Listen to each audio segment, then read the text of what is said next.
My family's vineyard was destroyed by a wildfire. As I watched it burn, my parents saved a sculpture. Not me. They called me a liability. So I called the one person who knew the vineyard's true worth. The boy I grew up with who was now a billionaire. He answered on the first ring, and with 2 words he changed everything. He said, "I'm coming." The flames ate everything with a terrifying hunger, turning 100 years of legacy into smoke and ash. I stood there choking on the air, my face stained with soot and tears. But the heat of the fire was nothing compared to the ice in my heart as I watched my father, Robert, and my mother, Susan, direct the estate workers. They weren't saving family photos or my grandfather's antique winemaking tools. They were saving a 7-foot-tall bronze sculpture called Ascension, a monstrosity they'd bought for $250,000. They wrapped it in fire-retardant blankets while I stood there, literally watching my life burn down. I screamed my father's name, but he just waved a dismissive hand, too busy protecting his investment. It wasn't just a vineyard, it was my home, my memories, my future. And they chose a piece of metal over their own daughter. That night, with nowhere else to go, I drove my old truck to their sterile Dallas mansion. My father opened the door, his face a mask of annoyance. "Jessica, what are you doing here? You can't stay with us." His voice was flat, devoid of any warmth. I stared at him, my mind struggling to process the cruelty. "The vineyard is gone," I whispered, my voice cracking. "Everything is gone. I have nowhere else to go." My mother appeared behind him, her perfectly coiffed hair untouched by the tragedy miles away. "Darling, you have to understand our position," she said, her tone the one she used for difficult staff. "We have a brand to maintain. Having you here looking like that, it sends the wrong message to our investors and social circle. It suggests instability. Brand management. That's what I was. A risk to their portfolio. A dip in their social stock." My father nodded in agreement. "It's a strategic decision, Jessica. Your trauma is a liability we simply cannot afford right now. It's messy." I felt the ground disappear from under me. They weren't my parents. They were corporate raiders, and I was a failed asset being liquidated. I must have looked as broken as I felt because my father's expression softened, but not with pity. It was with impatience. He disappeared for a moment and came back holding a small blackened leather book. "This survived. It was your grandfather's." He pushed the scorched journal into my hands. It was a final, callous dismissal. A worthless, burned book in exchange for a home, a family, a life. He closed the door with a quiet, decisive click, leaving me alone on his marble porch with nothing but ashes and the ghost of a man who would have saved me first. The engine of my old pickup coughed to life, the only familiar sound in a world that had become silent and strange. I had $118 to my name and a quarter tank of gas. I sat there in the pristine quiet of their gated community, the sheer cruelty of it all crashing down on me. My phone buzzed, a text from my mother. It wasn't an apology. It wasn't an offer of help. It was a link to a list of local homeless shelters. The message below it read, "Perhaps this is the wake-up call you need to start planning your future more responsibly. They might be able to help." Homeless. My own mother called me homeless. That one word, so clinical and cold, did something to me. The despair that had been choking me began to harden, crystallizing into something sharp and unbending. Resolve. As I stared at their perfect house, my mind didn't see the parents who had just abandoned me. It saw a sun-drenched afternoon years ago back at the vineyard. I was 12, and Matthew Cole, the quiet, lanky boy from the struggling farm down the road, was helping my grandfather fix an irrigation line. His hands were always covered in grease, his clothes were second-hand, but his eyes were sharper than anyone I knew. My parents tolerated him because my grandfather insisted, but they saw him as charity. I saw him as my only real friend. That day my grandfather held up a clump of the rich, dark soil. "This is the real legacy, kids," he'd said, his voice thick with passion. "Not the money, not the big house. This dirt. It has a secret, a fire deep inside it that gives our grapes their soul." Matthew had nodded, his gaze serious. "I can feel it," he'd whispered, letting the soil run through his fingers. "Feels warm." We were the only two who ever understood what he meant. We were heirs to the vineyard's spirit, not just its property. My parents had inherited the land, but they'd never understood its soul. They saw it as a backdrop for their social climbing. Matthew and I, we saw it as a living thing. Now, sitting in my truck, clutching my grandfather's scorched journal, I knew there was only one person on this earth who would understand the depth of what I'd lost.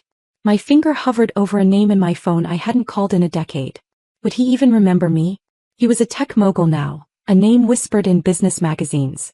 What if he was just like them now, cold and calculating? But I had nothing left to lose. I pressed the call button before I could lose my nerve. My parents had just made the biggest mistake of their lives. They had no idea who they'd just turned away. And they had no idea who I was about to call. The phone rang twice, each ring echoing the frantic beat of my heart. I was about to hang up, convinced this was a stupid, desperate mistake when a voice answered. Hello. It was deeper, more confident, but the warmth underneath was unmistakable. It was still him. Matthew. My voice was barely a whisper.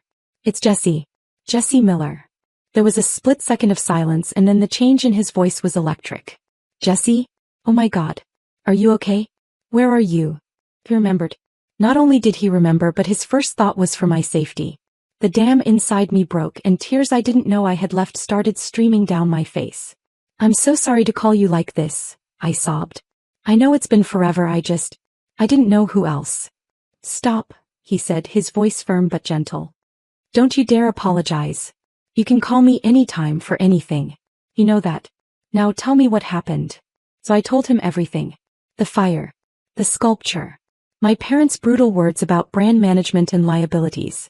The text message with a link to homeless shelters. The words poured out of me, a torrent of grief and betrayal.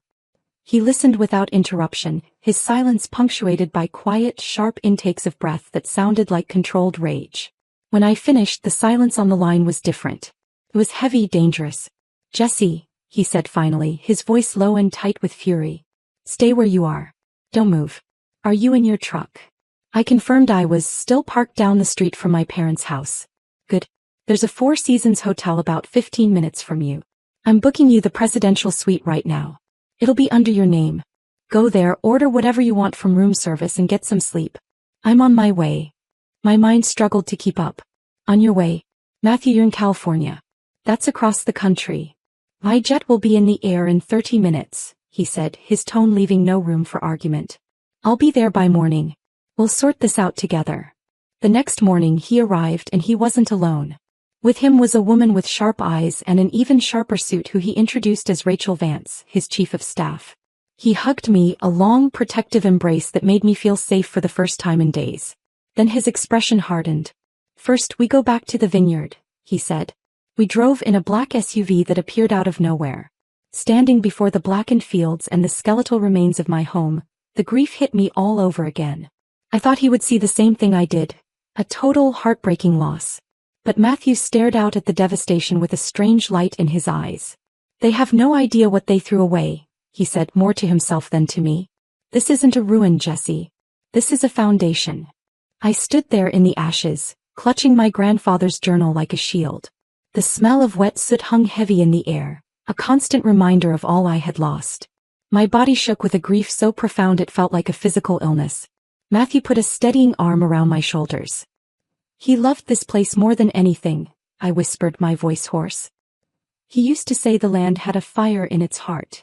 As I spoke, my grip on the journal tightened and a few stiff yellowed pages, tucked into a pocket inside the leather cover, slipped out and fluttered to the ground. Matthew bent down to pick them up, his brow furrowed in concentration. They weren't journal entries. They were old, folded documents, brittle with age. He carefully unfolded one.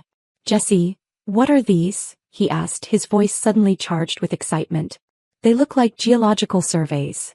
He pointed to a series of complex diagrams and notations. By God. Look at this. Thermal gradients, seismic data.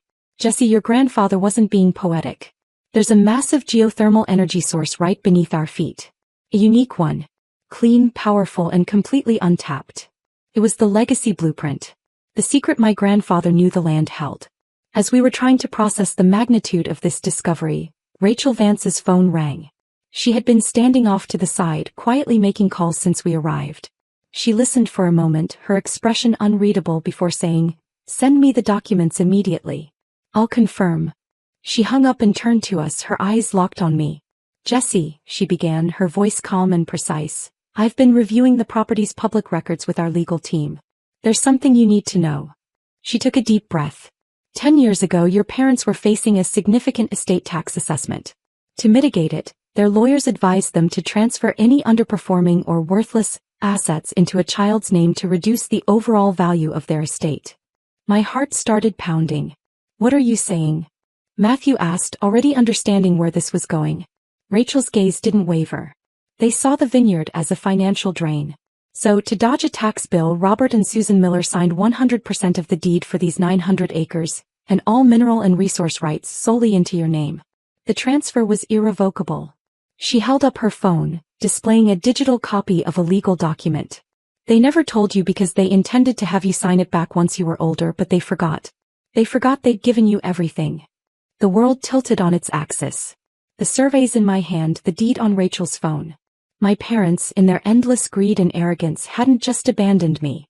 They had accidentally made me the sole owner of a future tech empire. The next few weeks were a blur of strategy sessions and legal briefings. Matthew's company, Nexus Terra, was a global leader in sustainable technology. The geothermal source beneath my land wasn't just a lucky break. It was a revolution. His team of engineers and architects began drafting plans for something extraordinary. The world's first truly green hyperscale data center, powered entirely by the clean energy pulsing beneath the ash. The project would be massive, creating thousands of jobs and generating billions in revenue. And the first thing we earmarked the profits for? To build a new state-of-the-art vineyard and winery on the ridge overlooking the facility, a tribute to my grandfather that would honor his legacy in a way my parents never could. We kept the initial geological surveys quiet, letting a different story leak out to the local community. Word began to spread that the Miller property was suddenly a hotbed of activity. Drills were brought in, surveyors swarmed the land. The rumor my parents heard, the one we wanted them to hear, was simple and believable. Jesse struck oil. It took less than a week for their greed to take the bait. A letter arrived from their high-powered law firm, announcing their intent to sue me.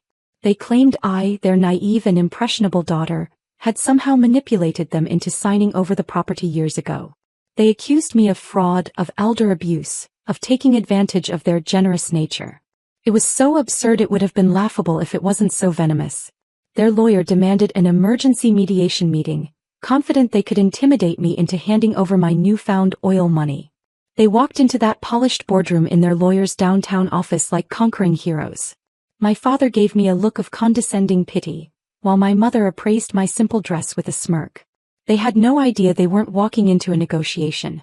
They were walking into a perfectly laid trap, one their own greed had built. They saw me sitting there alone with Matthew and Rachel and assumed I'd brought a friend for moral support. They had no concept of the power arrayed against them. They believed they were about to crush their broken, homeless daughter. They had no idea they were about to be professionally and systematically annihilated. They were so busy planning how to spend my money they never once stopped to consider that I might now have a power they couldn't possibly comprehend. They were about to learn that some legacies aren't written in bank statements, but in loyalty, and that the worthless daughter they threw away was now the one who held all the cards.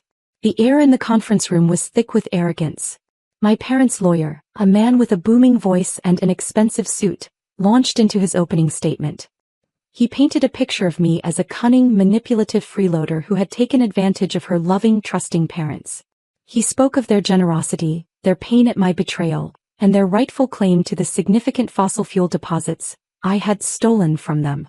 My father nodded gravely, a picture of paternal sorrow. My mother dabbed at a dry eye with a silk handkerchief. It was a masterful performance. When he finished, the room was silent. He looked at me, expecting me to crumble. I just nodded to Rachel. Rachel Vance stood up, calm and composed. She didn't raise her voice. She didn't need to. "Thank you for that creative piece of fiction," she said, her voice cutting through the tension like glass. "Now let's discuss reality." She clicked a button on a remote and the large screen behind her flickered to life. It wasn't a diagram of oil deposits. It was a stunning architectural rendering of a massive, futuristic campus. "This," Rachel announced, "is the Miller Legacy Project. It is a $4 billion green data center and sustainable winery, fully funded by Nexus Terra, and powered by a unique geothermal source located on the property." My parents' faces went slack with confusion. "What is this?" my father stammered. Rachel advanced the slide. A corporate hierarchy chart appeared on the screen. At the very top, under the title of Founder and Chief Executive Officer, was my name, Jessica Miller. "As the sole legal owner of the land and all its resource rights," Rachel continued, her voice even and devastating, My client, Miss Miller, has entered into a partnership with Nexus Terra to develop her property. She clicked the remote again. A high-resolution scan of a legal document filled the screen. My father's confident signature was visible at the bottom. And this, she said, is the irrevocable deed of transfer, drafted by your own legal team 10 years ago, gifting the property to your daughter to avoid a tax liability. A document you, Mr. Miller, signed yourself. Checkmate. The color drained from my father's face. My mother looked like she was going to be sick. Their lawyer was speechless, staring at the screen as if it were an execution order. The truth had landed not with a shout, but with the cold, quiet finality of a gavel strike. Months later, I stood on a hill overlooking the construction site. The rhythmic sounds of progress had replaced the silence of ash. Below me, the foundations of the data center were being laid, and on the ridge where I stood, the first vines of the new vineyard were taking root. My grandfather's scorched journal sat on the passenger seat of my truck, its pages filled with his dreams for this land. The fire hadn't destroyed his legacy. It had burned away everything that was holding it back. It had burned away my parents' greed, their shallow ambitions, their control over me. It had cleared the way for something better, something true. I wasn't homeless. I had finally truly come home.